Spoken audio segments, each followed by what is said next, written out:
बिस्मिल्लाहिर्रहमानिर्रहीम। अस्सलाम वालेकुम। मेरा नाम अली सोना, आप मेरा यूट्यूब चैनल देख रहे हैं वर्ड ऑफ इंटेलिजेंस।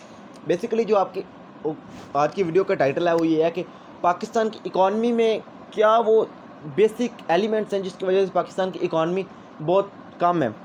तो इकॉनमी पे जो बात की जाती है ना, तो बहुत सी चीज़ों को डिफ्रेंशिएट करना पड़ता है, लेकिन मेरा जो आज का एजेंडा है ना वो सिर्फ 3 कंट्रीज़ का है जिनकी इकॉनमी का डिफरेंस मैं आपको पाकिस्तान के साथ और उन कंट्रीज़ का बताऊंगा। जो फर्स्ट नंबर कंट्री है वो चाइना, पाकिस्तान और इंडिया। इन तीनों कंट्रीज़ का मैं अगर आपको लेवल बताऊं ना, तो पहला लेवल आता है चाइना का, दूसरा आता है इंडिया का और तीसरा जो आता है वो आता है पाकिस्तान का। पाकिस्तान का लेवल तीसरे नंबर पे आ रहा है। ये मैं सिर्फ इन 3 कंट्रीज़ की बात कर रहा हूँ, ये ओवरऑल की नहीं मैं बात कर रहा, ये सिर्फ इन 3 कंट्रीज़ की बात हो रही है। तो मैं आपको बताऊंगा कि आज कि पाकिस्तान की इकॉनमी क्यों इतनी कम है, इंडिया की इकॉनमी क्यों दूसरे नंबर पे और जो चाइना की इकॉनमी वो फर्स्ट नंबर पे क्यों है इन 3 कंट्रीज़ में। तो और जो बेसिकली चाइना की बात करें ना, अगर फर्स्ट नंबर चाइना पे बात करते हैं, चाइना की बात करें तो चाइना की जो इकॉनमी है वो आज अमेरिका के मुकाबले पे आ रही है। तो बेसिकली ये बात हो रही है कि भाई जो है सुपर पावर है वो एशिया में आएगी, वो एक अलग टॉपिक है। वो अभी जो बात चल रही है ना वो ये है कि चाइना की इकॉनमी पे बात करें तो चाइना की इकॉनमी अभी नंबर 1 में क्यों है। इकॉनमी स्ट्रॉन्ग होती है 3 वजह से। फर्स्ट, कि उस मुल्क का जो लीडरशिप अच्छी हो, हार्ड वर्किंग हो और हुनेस्टी हो। तो चाइना की जो लीडरशिप है ना वो बड़ी लेवल की थी। जब वो 1949 में आई थिंक जब वो आज़ाद हुआ है ना, तो उसके लीडरशिप उसको बहुत अच्छी मिली है।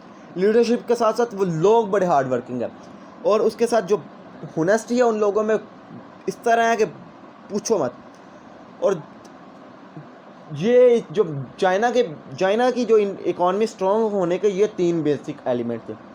और अभी इंडिया की बात कर ले कि इंडिया की इकॉनमी चाइना के बाद इंडिया की इकॉनमी क्यों आती है, उसकी मेन रीज़न ये है कि वो जो लोग हैं ना वो अपनी इकॉनमी को स्ट्रॉन्ग करने के लिए प्लानिंग करते हैं, वो हुनेस्ट लोग हैं।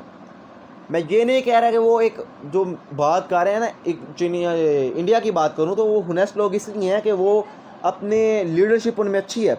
लेकिन बात ये है कि लीडरशिप से मुराद ये नहीं है कि लीडरशिप से मुराद मैं इधर ये बता रहा हूँ कि वो ये लोग अपने कंट्री को और अपने लोगों को, और उनके लोग हार्ड वर्किंग भी है।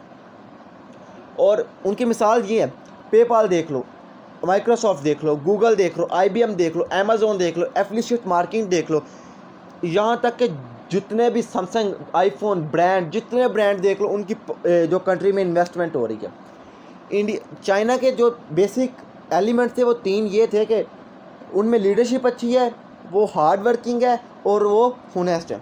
और इंडिया के भी 3 ही एलिमेंट हैं। उनके 3 एलिमेंट ये, उनकी लीडरशिप अच्छी है और उसके बाद उनमें इन्वेस्टमेंट करवाने और प्रोपागेंडा जो है ना, उनका जो प्लानिंग है वो बड़ी अच्छी है।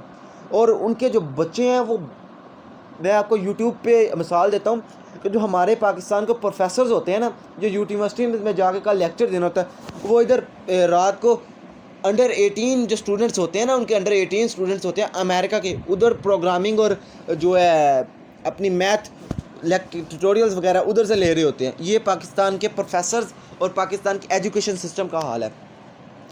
ये अभी इंडिया की इकॉनमी को अभी पीछे फ़िलहाल मैं आपको एक और चीज़ का ना थोड़ा सा आइडिया देता हूँ तो आपको थोड़ा सा आइडिया हो जाएगा। जो गूगल का CEO है वो भी इंडियन में से है। गूगल के जो 34% लोग गूगल के जो काम करते हैं ना, गूगल के एम्प्लॉयज़ हैं, वो भी इंडियंस हैं। 34% माइक्रोसॉफ्ट के, 28% IBM, 17% इंटेल में और 13% X0 में इंडियन लोग काम करते हैं। जो पाकिस्तान की इकॉनमी है ना, जो पाकिस्तान को IT की जो फील्ड है, पाकिस्तान की IT की फील्ड है, वो 1 बिलियन जो $1 बिलियन एक साल में इनकम देती है। और इंडिया के इकॉनमी चेक करो तो 142 बिलियन एक साल में उसकी $142 बिलियन एक साल की उनकी इनकम है। और एक और चीज़ है कि आप फाइवर पे, अपवर्क पे और गुडूजी पे जितने भी ये फ्रीलांसिंग वेबसाइट्स हैं उनके गिग चेक करो, 70% लोग, 60 से 70% लोग इंडियंस हैं उधर। और उनकी गिग चेक करो और उनकी एजेस चेक करो, उन लोगों की जो यहाँ वहाँ पे अपने फैमिली को सपोर्ट करने की हद तक वो इतने अच्छे गिग्स और इतने अच्छे प्रोफेशनल लोग उधर बैठे हैं कि जो उनका काम करके उनकी रेटिंग चेक करो। और सबसे बड़ी बात अगर देखें इंडियंस में, उनकी बॉलीवुड फिल्म इंडस्ट्री है वो सबसे, इतना पैसा है उनके पास बॉलीवुड इंडस्ट्री के पास कि वो लेवल है उनका भी। PayPal, FB pages, monetisation, stripes, YouTube पे जो सबसे ज़्यादा मोनेटाइजेशन है ना, नंबर ऑफ मोनेटाइजेशन है वो भी यूट्यूब पे, वो भी इंडियंस की है। FB पेजेस पे भी मोनेटाइजेशन इंडियंस है ज़्यादा।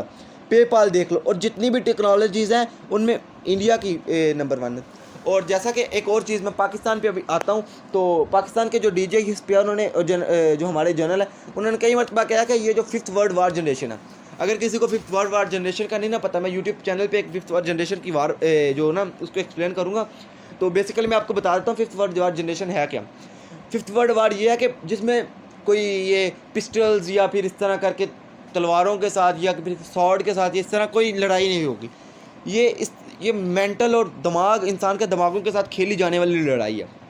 इसका मैं आपको एक एग्जांपल देता हूँ कि हाल में आपको एक ड्रामा देखा होगा रिलेस इर्तिगल, और उसी के मुकाबले में इसराइल ने एक ड्रामा बनाया है फूदा। तो इस तरह जो इंडियंस की बॉलीवुड इंडस्ट्री है वो बना रही है, इस तरह उनकी जो बड़ी मूवीज़ हैं जो आपके बच्चे देखते हैं और इंस्पायर होते हैं, और वो इंस्पायरेशन एक मुस्लिम की हद तक नहीं होती, वो एक एज अ जो उनके हीरोज़ हैं उनसे इंस्पायर होते हैं। तो ये भी कुछ अच्छी बात नहीं है, लेकिन ये हमारा एजेंडा नहीं है। ये generation 5th world war generation है ना, वार है, ये वो चीज़ है। लेकिन जो कंट्री की बात, इकॉनमी की बात है ना, तो पाकिस्तान की इकॉनमी का जो हाल है वो आपको मैं बताता हूँ। हमारे इधर जो ना लीडरशिप है, ना हुनेस्टी है लोगों में, ना इधर हार्ड वर्किंग लोग हैं। फर्स्ट थिंग है कि अगर दिन रात लड़ाई होती है कि भाई गवर्नमेंट इस तरह है, गवर्नमेंट इस तरह है, या फिर ओपोजिशन इस तरह है, हमारे सिर्फ आज देकर कोई एक लीडर को मुंतखब करना है ना, उस पर फिर यकीन नहीं है, यकीन कर लें तो फिर उसके बाद ना मतलब उस पर लड़ाई शुरू कर देते हैं। ये पाकिस्तान की इकॉनमी का हाल है, इकॉनमी का नहीं, ये पाकिस्तान के लोगों का हाल है। और दूसरी जो चीज़ है ना पाकिस्तान में, वो है कि आज तक हमें अपने जो IT की फील्ड में कंप्यूटर की बुक्स में फ्लॉपी डिस्क और वो चीज़ें पढ़ाई जा रही हैं जो कि आज से कोई 15 साल पहले ख़त्म हो गई हैं। और जो हम यूज़ करते हैं ना, लैपटॉप बच्चों को दे रहे हैं, जो लैपटॉप यूज़ करते हैं वो लैपटॉप करते हैं जो वो लोग यूज़ करके छोड़ देते हैं ना, तो फिर हम वो यूज़ करने की कोशिश करते हैं। तो अभी जो पाकिस्तान के जो बुक्स का हाल है ना, पाकिस्तान का जो एजुकेशन सिस्टम और इसके अपडेट करने का हाल है, वो इस तरह है कि अगर आप सिंध की बुक्स उठा के देख लेना, वो आपको वो बुक्स मिलेंगी, वो सिलेबस मिलेगा जो हमारे शायद बाप दादा ने पढ़ा होगा। तो अभी जो पाकिस्तान के, और एक और इम्पोर्टेंट चीज़ मैं आपको बताता हूँ, जो ये एक फैक्ट है, ये फैक्ट है कि पाकिस्तान का एजुकेशन सिस्टम इम्प्रूव हो सकता है, लेकिन उसके लिए इकॉनमी की ज़रूरत पड़ती है। पाकिस्तान के एजुकेशन सिस्टम को इम्प्रूव और अपडेट करने के लिए एक बड़ी रकम में पैसा इन्वेस्ट करना पड़ता है। पैसा क्यों इन्वेस्ट पड़ता है? आप सोच रहे होंगे कि पाकिस्तान एक रूल लिख देना है कि भाई ये हो गया है, पाकिस्तान का सिस्टम अपडेट कर दो तो वो नई बुक्स जो पहले छपनी है वो भी छप जाएंगी। नहीं, ये ऐसा नहीं होता।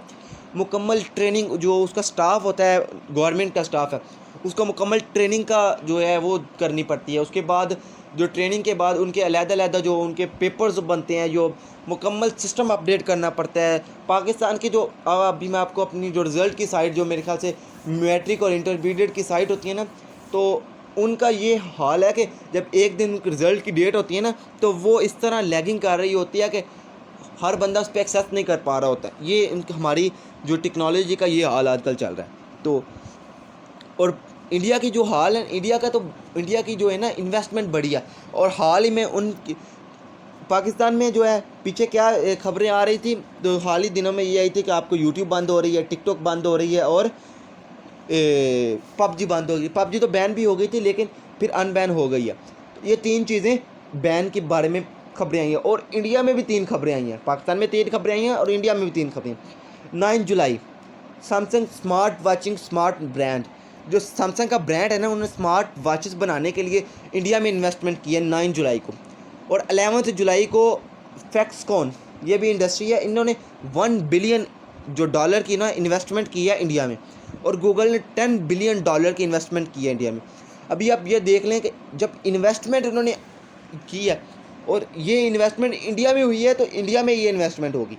जब इंडिया में इन्वेस्टमेंट होगी, उनकी इकॉनमी स्ट्रॉन्ग होगी, और दूसरी तरफ पाकिस्तान में क्या हो रहा है कि पाकिस्तान में उनकी जो जितनी भी इकॉनमी है, जितना भी हमारा ये एफिलिएट मार्केटिंग है, सब ख़त्म की जा रही है और जिससे हमारी इकॉनमी इफ़ेक्ट होगी। तो ये कुछ इफ़ेक्ट्स हैं जो मैंने आपके सामने रखे हैं कि हमारी इकॉनमी और इंडियन इकॉनमी और चाइना की इकॉनमी क्यों डिफ्रेंशिएट है और क्यों उनका लेवल किधर है और क्यों वो ये डिफरेंस। और ये कुछ फैक्ट्स हैं जो मैंने आपको इकॉनमी की स्ट्रॉन्ग और लो होने का जो है ना मेन पॉइंट्स होते हैं वो मैंने आज के आपके साथ डिस्कस किए हैं। तो इंशाल्लाह इसी तरह अच्छी अच्छी वीडियो इस चैनल पे आती रहेंगी। तो आप इस चैनल को सब्सक्राइब कर लें और बेल आइकॉन पे क्लिक कर लें और हमारी वीडियो को ज़रूर लाइक करें ताकि हमारी थोड़ी सी मोटिवेशन होती रहे और आपके लिए इसी तरह की अच्छी अच्छी और मज़ेदार वीडियोस आती रहें। अल्लाह हाफिज़, अपना ख्याल रखिएगा और हमारे यूट्यूब चैनल का भी बेस्ट ऑफ लक।